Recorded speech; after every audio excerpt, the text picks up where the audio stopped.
Hello everyone. तो मैं आज आपके साथ शेयर करूंगी मैं कैसे आरआरबी जेईई सीबीटी 1 क्वालिफाई किया था, जो 2024 में एग्ज़ाम हुआ था। मेरा एग्ज़ाम 17 दिसंबर को था फर्स्ट शिफ्ट में, और मैंने टोटल 84 क्वेश्चन अटेम्प्ट किया था और मेरा रॉ मार्क्स था 69, और फिर नॉर्मलाइज के बाद मेरा मार्क्स हुआ था 77। हाँ, मेरा शिफ्ट थोड़ा हार्ड था तो मेरे नंबर इंक्रीज़ हुआ था, लेकिन सबका इंक्रीज़ नहीं हुआ था, किसी किसी को तो 1-2 ही इंक्रीज़ हुआ था। ठीक है, तो उसके लिए मैं क्या क्या स्ट्रैटेजी फॉलो कर रही थी, आज वही आपके साथ शेयर करूंगी। तो फर्स्ट मैं शुरुआत करती हूँ मैथ से। मैथ में 30 क्वेश्चन था। 30 क्वेश्चंस मैं बोलूँगी इजी टू मॉडरेट था। ठीक है, हार्ड कुछ भी नहीं था। 1-2 क्वेश्चन के अलावा आप अगर थोड़ी सी आपकी बेसिक क्लियर है और आप हर रोज़ प्रैक्टिस करते हो तो फिर आप 30 आउट ऑफ 30 कर सकते हो। ठीक है, थोड़ा 1-2 ट्रिगोनोमेट्री से या फिर जियोमेट्री से क्वेश्चन था। हाँ, वो था। अगर आप प्रैक्टिस नहीं करोगे तो अटक सकते हो, तो एक सेट ज़रूर प्रैक्टिस कर लेना इस दिन में जितने वक्तव्य है, तो फिर आपको मैथ हो जाएगा। सेकंड, रीजनिंग में 25 क्वेश्चन था। रीजनिंग बहुत इजी है, बस थोड़ा टाइम टेकिंग है क्योंकि सिटिंग अरेंजमेंट है, पजल्स थी और अल्फ़ाबेट सीरीज था, वहाँ पे आपको थोड़ा टाइम लग सकते हैं। अगर आप रोज़ अगर प्रैक्टिस कर लोगे एक सेट तो फिर आप रीजनिंग भी आउट ऑफ 25 ही कर सकते हो। रीजनिंग ईजी है। ठीक है, और थर्ड है साइंस आई थिंक मेरे लिए एग्ज़ाम के लिए साइंस मोस्ट इम्पॉर्टेंट है। साइंस में 30 क्वेश्चन होता है, और अगर आप साइंस अच्छे तरह से कर लोगे तो फिर आप ये सीबीटी 1 क्वालिफाई कर सकते हो। ठीक है, और साइंस के लिए मैं बस एक ही बोलूँगी कि आप इस दोनों बुक को आप अच्छी तरह से कर लो। ठीक है, ये 2 बुक है एनसीईआरटी का क्लास 9 और 10 का, सीबीएसई लेवल का मेरा है, ये इंग्लिश मीडियम का, ये हिंदी वर्जन का भी आपको मिल जाएगा। बस आप ये दोनों बुक अच्छी तरह से कर लो। ये आप देख सकते हो मैंने इस बुक में जो मैंने मार्कर से हाईलाइट किया है, मैंने जो एक्स्ट्रा कुछ के मतलब मुझे लगा, मैंने बहुत सारे यहाँ पे लिख भी लिया है। ठीक है, सो साइंस मैंने किया था। पहले मैंने क्लास 9 और 10 की यूट्यूब में बहुत सारी चैनल होता है जहाँ पे 9-10 की क्लास होती है। ठीक है, तो वन शॉट वीडियो होता है, आप देख लेना, 1 घंटा या 2 घंटा में हो जाएगा। आप थोड़ा स्पीड बढ़ा के भी कर सकते हो। वहाँ से अगर आप एक बार कॉन्सेप्ट क्लियर कर लोगे और इस बुक से आप एक बार रीडिंग कर लो और फिर मार्कर से आप जस्ट मार्क करते जाओ कि आपको क्या क्या इंपॉर्टेंट लगते हैं, और फिर एग्ज़ाम के टाइम बस आप वही पढ़ के जाना, आपका साइंस हो जाएगा।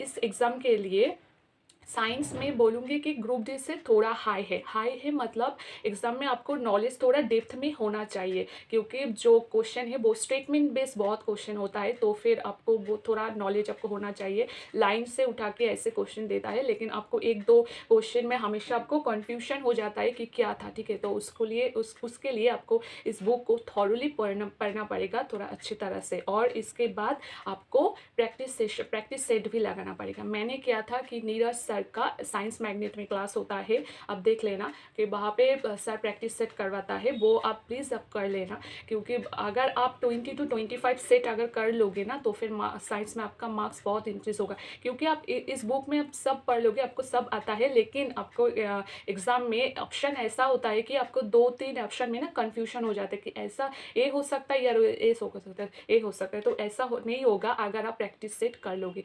तो मैं तो यही बोलूँगी कि एग्ज़ाम से एटलीस्ट होने से पहले 20 एग्ज़ाम सेट प्लीज़ कर लेना, तो फिर आपका पूरा मतलब साइंस में आप 30 आउट ऑफ 30 मार्क्स ला सकते हो। साइंस तो मैंने यही किया था, मेरा मार्क्स और भी इंक्रीज़ होता, लेकिन मैं साइंस में सिली मिस्टेक किया था क्योंकि मैंने प्रैक्टिस सेट नहीं लगाया था, सिर्फ मैंने ये बुक पढ़ के गया था और मुझे लगा था कि मुझे आता है, लेकिन मुझे यही हुआ कि मुझे 2 और 1-2 ऑप्शन में मुझे कन्फ्यूजन हो गया, और उसी चक्कर में मुझे वहाँ पे नंबर डिडक्ट हो गया। तो आप लोग प्रैक्टिस सेट कर लेना, प्रैक्टिस सेट से आपको जो भी कन्फ्यूजन है वो क्लियर हो जाएगा, और कॉन्सेप्ट भी आपको याद रहेगा कि ऐसा था। और हाँ, एक चैप्टर है लाइट, वो प्लीज़ किसी भी तरह से वो मत छोड़ना, लाइट चैप्टर बहुत इंपॉर्टेंट है उसका, मतलब वहाँ से तो आपको क्वेश्चन मिलेगा ही मिलेगा, मैं गारंटी से बोल सकती हूँ। और कोई हार्ड क्वेश्चन नहीं होता है, वही होता है कि ऑब्जेक्ट को इन्फिनिटी में या फिर फोकस में रखने के बाद इमेज कैसे होता है,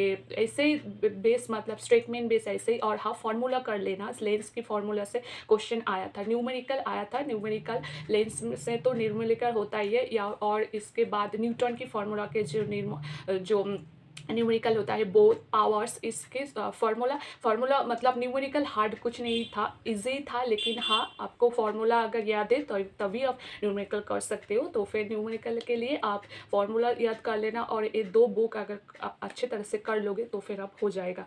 और फोर्थ है जीए, मतलब हो जनरल अवेयरनेस। जनरल अवेयरनेस में तो 15 क्वेश्चन था, लेकिन हाँ 10 क्वेश्चन तो मुझे लगा 10 to 12 की करंट अफेयर से दिया है। 1-2 क्वेश्चन मुझे जीके से लगा था, वो भी शायद पॉलिटी से एक आर्टिकल पूछ लिया था और हिस्ट्री से एक बुक पूछ लिया था कि कहाँ कहाँ मतलब कौन लिखा था, ठीक है। इसके अलावा सारे के सारे करंट अफेयर्स से था। और हाँ current affairs minimum 6 to 8 month आप कर सकते हो, बाहर से आपको मिलेगी। और हाँ एग्ज़ाम्स के 1 मंथ पहले भी कर लेना, क्योंकि बहुत रिसेंट का पूछ लिया जाता है। मुझे तो दिसंबर का ही एक क्वेश्चन आया था दिसंबर का, वो भी पूछ लिया था। तो फिर हाँ रिसेंट का भी मत छोड़ना, रिसेंट का भी करंट अफेयर्स कर लेना। करंट अफेयर्स अगर अच्छे से कर लोगे तो फिर हो जाएगा।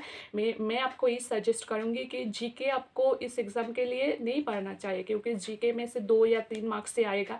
उसके वो आप छोड़ के वो टाइम अगर आप साइंस या करंट अफेयर्स में दे सकते हो तो फिर आपके मार्क्स बहुत इंक्रीज हो जाएगा, ठीक है, और आप इजीली एग्ज़ाम क्लियर कर सकते हो। तो फिर मतलब जो दिन अभी बचा हुआ है एग्ज़ाम के लिए, साइंस मैथ और रीजनिंग के लिए आप रोज़ एक सेट प्रैक्टिस कर लेना, टाइम के लिए हो जाएगा, और फार्मूला रिवाइज कर लेना। और साइंस और करंट अफेयर्स के लिए आप ज़्यादा से ज़्यादा टाइम इस दोनों सब्जेक्ट में दे दो तो फिर आपको हो जाएगा, ठीक है।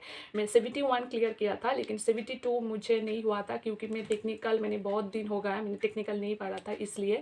और हाँ मेरा टारगेट था एनटीपीसी एग्ज़ाम, तो इसलिए मैंने इसको फोकस नहीं किया था, इसलिए मैंने हाँ एग्ज़ाम देने तो गया था। 72 के लिए अगर आपको कुछ जानना है तो पूछ लेना, मैं बोल दूँगी कि कैसा क्या एग्ज़ाम था। लेकिन हाँ मुझे वो मैं क्वालिफाई तो नहीं किया था, लेकिन इस बार मैंने फॉर्म फिल नहीं किया, क्योंकि मुझे लगा कि बिना मतलब के एक सीट वेस्ट नहीं करना चाहिए, किसी और को चांस मिल जाएगा।